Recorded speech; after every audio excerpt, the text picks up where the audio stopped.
शुक्रवार के दिन किया गया यह छोटा सा उपाय करवा सकता है आपके बच्चों की जल्दी शादी। अगर आपके बच्चों की शादी में समस्याएं आ रही हैं, जातक है, लड़के हैं या लड़कियां हैं, अपने शीघ्र विवाह के लिए कई उपाय कर चुके हैं। अगर आप मनपसंद शादी करना चाहते हैं, आप सुयोग जीवन साथी चाहते हैं, आप चाहते हैं कि आपका रिश्ता वही हो जहां आपकी मर्जी हो, और अगर आपकी शादी की उम्र निकलती ही जा रही है, शादी में बाधाएं बनी हुई हैं, शादी की जो उम्र है 30 साल 35 साल या फिर उससे भी अधिक हो गई है, लेकिन अगर अभी तक शादी के योग नहीं बन पा रहे हैं, तो ऐसे में आपको इस वीडियो में एक सरल सा उपाय बताया जाएगा, जिसको करने से आपकी शादी में आ रही सभी प्रकार की अड़चनें दूर होगी। शादी में जब अड़चनें आती हैं तो वो कई कारणों से आ सकती हैं। हो सकता है कि आपके ऊपर पितृदोष हो, आपके पूर्वज आपसे नाराज हो, या फिर हो सकता है किसी ने आपका जो लग्न है वो बांध रखा हो, नजर दोष भी हो सकता है, या आपकी कुंडली का जो मैरिज हाउस है वो क्रूर ग्रहों के नक्षत्र में पड़ गया हो। अगर ये सब कंडीशन होती है तो इससे क्या होता है कि शादी विवाह में देरी आना स्वाभाविक बात है। तो ऐसे में हमें ज्योतिष शास्त्र में बताया गया यह छोटे छोटे उपाय होते हैं, जिनको अगर हम कर लेते हैं, विधि विधान से करते हैं, पूर्ण विश्वास और श्रद्धा के साथ करते हैं, तो हमारे जीवन की सभी प्रकार की जो बाधाएं होती हैं वो दूर हो जाती हैं। चाहे फिर वो नौकरी को लेकर हो, शीघ्र विवाह को लेकर हो, संतान प्राप्ति को लेकर हो, चाहे किसी भी क्षेत्र में ये समस्याएं हों। तो अगर आप शीघ्र विवाह के लिए परेशान हैं, शादी के लिए आप बहुत ज़्यादा परेशान हो गए हैं, माता पिता हैं उन्होंने भी अपने बच्चों के शीघ्र विवाह के लिए कई उपाय किए हैं, पूजा पाठ किए हैं, लेकिन अगर अभी तक फल नहीं मिला है, जो घर की माताएं होती हैं वो अपने बच्चों के लिए बहुत ज़्यादा परेशान होती हैं अगर उनके बच्चों की सही उम्र में शादी नहीं होती है। जिस घर में बच्चों की शादी सही समय पर नहीं होती है, उस घर के माता पिता बहुत ज़्यादा परेशान हो जाते हैं, क्योंकि हर माता पिता का एक सपना होता है कि वो अपने बच्चों का सुखी वैवाहिक जीवन देखें और उन्हें ऐसा जीवन साथी मिले जो हमेशा उनका साथ निभाए, उन्हें अच्छी वधू मिले, अच्छा वर मिले। इस तरीके का जो सपना है वो हर माता पिता देखते ही हैं, और अगर बच्चों की शादी नहीं हो पाती है तो माता पिता बहुत ज़्यादा चिंतित हो जाते हैं। तो ऐसे में आपको जो उपाय बताए जाते हैं वो ऐसे उपाय होते हैं जिसको अगर बच्चा नहीं कर रहा है, अगर मान चलिए कोई बच्चा है विवाह के लिए परेशान है लेकिन उसके पास समय नहीं है, आप नौकरी करते हैं, आप एजुकेशन कर रहे हैं, आप नहीं कर सकते उपाय, तो उस स्थिति में जो माता पिता हैं वो इस उपाय को कर सकते हैं। मेरे चैनल पर अधिकतर जो आपको उपाय बताए गए हैं वो ऐसे ही उपाय हैं जो बच्चे तो कर ही सकते हैं, लेकिन उनके साथ साथ जो माता पिता हैं, जो माँ हैं, वो भी इस उपाय को कर सकती है। तो ये जो उपाय आपको बताया जाएगा, इसको भी अगर माँ करना चाहे तो वो भी कर सकती है। अगर माँ करती है तो 100% आपको इसका फल मिलता है, क्योंकि जब माँ कोई उपाय अपने बच्चों के लिए करती है तो वो पूर्ण विश्वास के साथ करती है, पूरी विधि विधान से करती है, पूरी तन्मयता के साथ करती है, पूर्ण समर्पण भाव उसमें होता है, क्योंकि माता पिता कोई भी चूक नहीं करते हैं, अपने बच्चों को लेकर लापरवाही नहीं करते हैं। बच्चे भले ही उपाय करें, थोड़ी बहुत गलती हो जाए, लेकिन माता पिता से गलती नहीं होती है।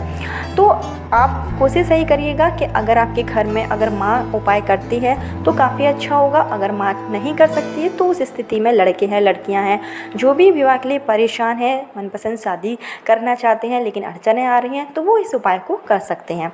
तो चलिए उपाय की शुरुआत करते हैं, लेकिन उससे पहले हमेशा की तरह आपसे मेरा निवेदन है कि अगर अभी तक आपने मेरा चैनल छोटी बहू डेली टिप्स को सब्सक्राइब नहीं किया है तो चैनल को सब्सक्राइब जरूर कर लीजिए। वीडियो पसंद आए तो लाइक कीजिए और कमेंट बॉक्स में हर हर महादेव या जय माँ लक्ष्मी जरूर लिखिए, जिससे कि माँ लक्ष्मी की कृपा आप पर और आपके पूरे परिवार पर हमेशा के लिए बनी रहे। तो यह जो आपको उपाय करना है वो आपको सिर्फ एक शुक्रवार के दिन करना है। आप किसी भी शुक्रवार के दिन कर सकते हैं, शुक्ल पक्ष का शुक्रवार हो या फिर कृष्ण पक्ष का शुक्रवार हो, महीने का कोई भी शुक्रवार हो, आप इस उपाय को कर सकते हैं। आप इस उपाय को सुबह के समय भी कर सकते हैं और शाम के समय भी कर सकते हैं। अगर आप शाम के समय करते हैं तो काफ़ी अच्छा माना जाता है। आपको क्या करना है, इस उपाय के लिए जो चीज़ों की आपको ज़रूरत पड़ेगी पहले आप उसको अच्छे से एकत्रित कर लीजिएगा। इसके लिए आपको क्या करना है, एक लाल कलर का आप कपड़ा लेंगे। रुमाल के बराबर आप कोई भी लाल कलर का कपड़ा ले लीजिए। कपड़ा जो है वो नया आपको ले लेना है। सुपारी, जो फूल वाली सुपारी आती है वो आपको गिनती के साथ ले लेना है। कहीं से भी खंडित सुपारी ना हो, इस बात का ध्यान रखिएगा। आपको लेना है 7 लौंग, फूल वाली जो लौंग है वो आपको लेना है। फूल वाली लौंग लें, खंडित लौंग लाने। साथ में ही आपको लेना है 7 इलायची, जो हरी इलायची होती है जिसको हम पूजा में यूज करते हैं, वो आपको गिनती की 7 इलायची ले लेना है। और आपको लेना है 1 रुपये का सिक्का, 1 रुपये का सिक्का आप ले लीजिए।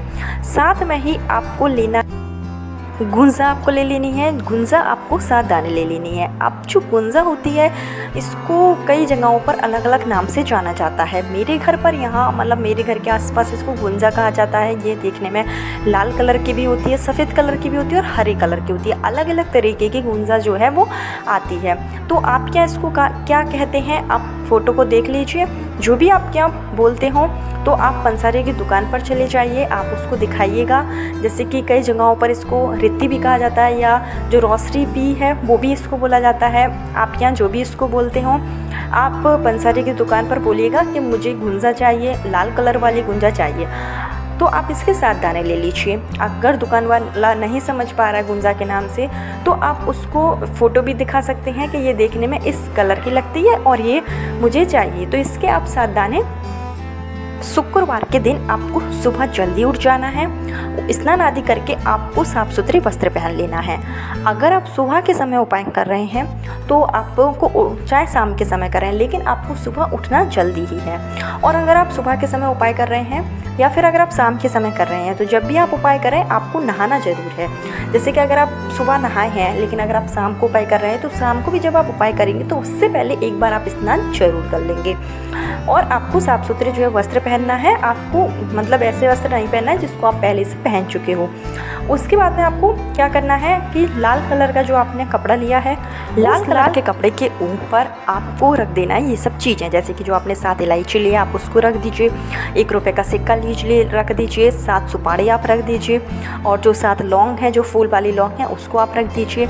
और ये सब चीज़ें रख कर आप इसकी एक पोटली सी बनाकर तैयार कर लीजिए।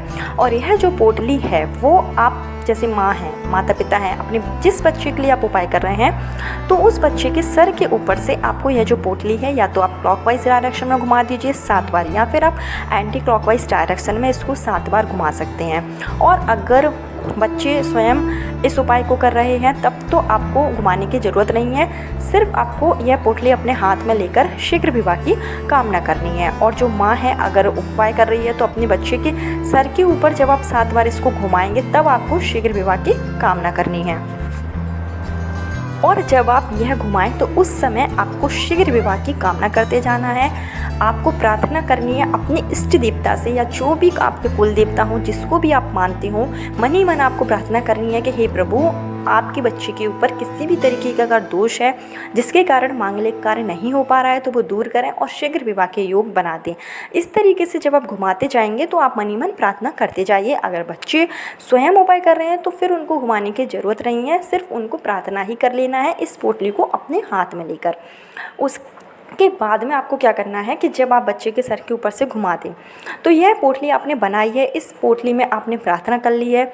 उसके बाद में आपको यह पोटली ले जानी है और आपको जो आग का पेड़ होगा आपके घर के आसपास कहीं पर भी आग का पेड़ हो तो आग के पेड़ के नीचे आपको इसको अच्छे से दबा देना है। थोड़ा सा गड्ढा करिएगा, वहाँ आप पोटली दबा दीजिए, ऊपर से थोड़ी सी मिट्टी डाल दीजिए।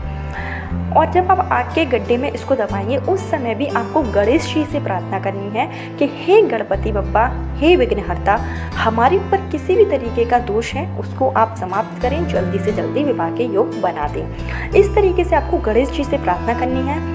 और अगर किसी कारण से आपके घर के आसपास आग का पेड़ नहीं है तो उस स्थिति में आप बहते हुए जल में, नदी है, सरोवर है, नहर वगैरह है, वहाँ पर आप इस पोटली को प्रवाहित कर दीजिए शीघ्र विवाह की कामना करते हुए। तीसरा ऑप्शन आपके पास यह रहेगा कि अगर आपको आग का पेड़ भी नहीं मिल रहा है, बहता हुआ जल भी नहीं मिल रहा है, तो उस स्थिति में आप इसको किसी ज़मीन पर भी दबा सकते हैं। कहीं पार्क है, कहीं प्लॉट वगैरह डला हुआ हो तो वहाँ पर भी आप इसको मिट्टी के नीचे दबा दीजिए। तीनों ही उपाय अगर आप करेंगे, तीनों ही काम कर लेंगे आपको सफलता ज़रूर मिलेगी। जल्दी से जल्दी विवाह के जो योग है वो बन जाएंगे। यह बहुत ही छोटा सा उपाय है और बहुत ही सरल उपाय है, लेकिन इसका जो आपको फल मिलेगा वो 100% मिलेगा और जल्दी से जल्दी विवाह के जो योग हैं वो बन जाते हैं। सिर्फ आपको एक शुक्रवार के दिन उपाय करना है। आप देखेंगे कि 1 महीने के अंदर आपके विवाह के जो योग हैं वो बनने लगेंगे। तो कल फिर मिलती हूँ नए वीडियो नए उपाय के साथ। जब तक के लिए राधे राधे।